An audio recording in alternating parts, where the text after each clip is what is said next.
বয়ানে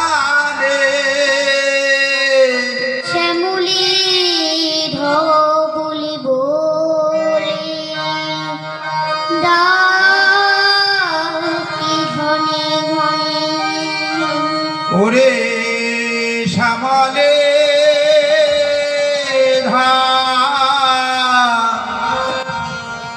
বলে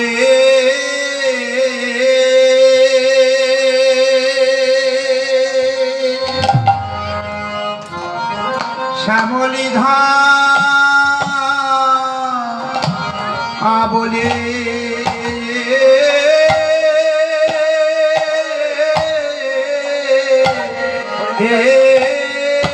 বলে ওরে ডাকা আয়ে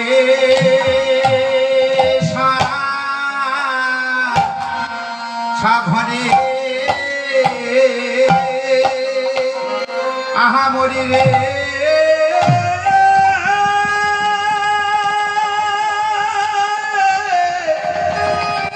ও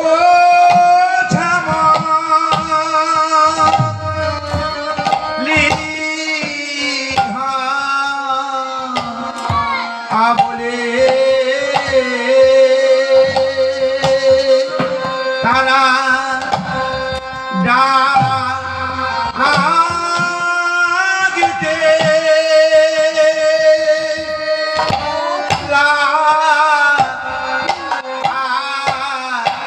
লাগিল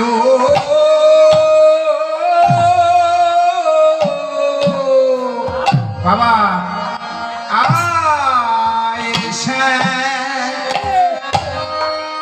মলি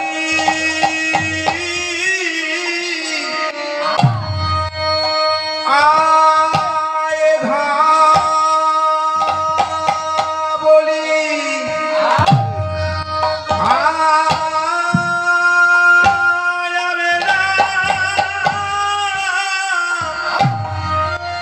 গোঠে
হরি হরি বল হরি বল হরি বল। শচীরন্দন বলল, কেন? তাহলে আমরা কি বুঝবি? নদিয়ার চাঁদ গৌর সে কি শচী মাতার কেনা? না গো, করে বললে, চেয়ে তোমার গান দরকার, অর্থাৎ চিত্তকে মাঝুল করতে পারে। গৌর হরি তাহার কেনা হয়েছে, তাহলে চিত্তটি মাঝুল হবে কি দাঁড়? যেমন বহির জগতে বাসন ময়লা পড়লে আমাদের পরিষ্কার করতে, ততরূপ এই চিত্তকে মার্জন করব মহৎ ঔষধি কৃষ্ণ নাম। এই নাম যত শ্রবণ করবে কর্ণ দ্বারা, তত নাম রস টুস টুস করে হৃদয়ে পড়বে। আমাদের চিত্তটি পরিষ্কার হবে। শাস্ত্রে বললেন, ও তারিত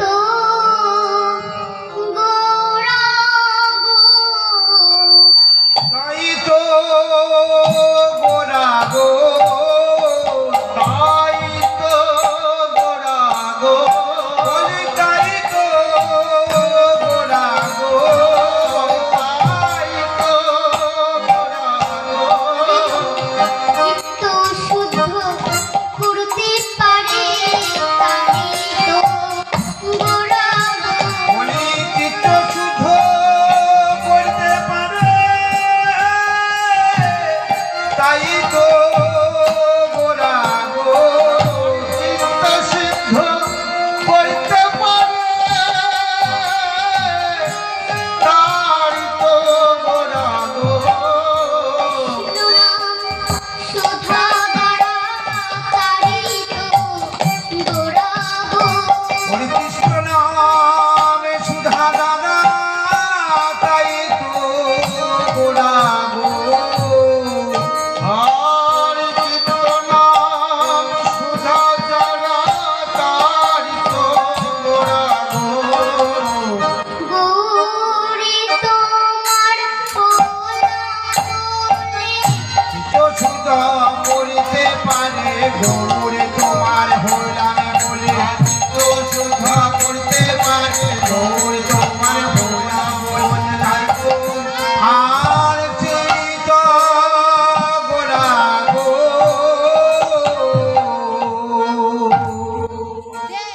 সেই গৌর হরি প্রথমেই ডাকুন তাহাদের শ্যামলী ধবলী ও কমল। লক্ষ্য করবেন মায়েরা, এরা কিন্তু সবাই নয়। তাহলে গৌর হরি কি নারীকে ভালোবাসতে না গো? ভক্তমণ্ডলীদের কাছে অনুরোধ, এটা হলো বহির জগতের দান, অন্তর জগতে কাকে ডাকে? এরা পিঙ্গলা সুসুন্দর, এরা তো নারী, আবার এরাই হলো গঙ্গা যমুনা সরস্বতী। এরাও নারী বহির জগতে, এরা মিলিত হলো কোথা? এলাহাবাদ। তাহলে বহির জগতে যেমন গঙ্গা যমুনা সরস্বতী, অন্তর জগতে ইরা হলো পিঙ্গলা সুষুম্না। এই অন্তর জগতে এলাহাবাদ হচ্ছে নাভিমূল। তাই গৌর হরি এই নাভিমূলে উদরা থেকে ডাকতে শুরু করেছে। ভেবে যদি দেখা যায় আমরা সবাই নারী, পুরুষ মাত্র তরু একজন। ঈশ্বরে পরম কৃষ্ণ পরমা কৃষ্ণ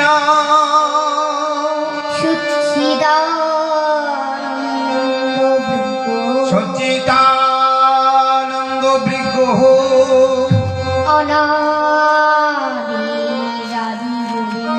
অনাদে আদে গোবিন্দ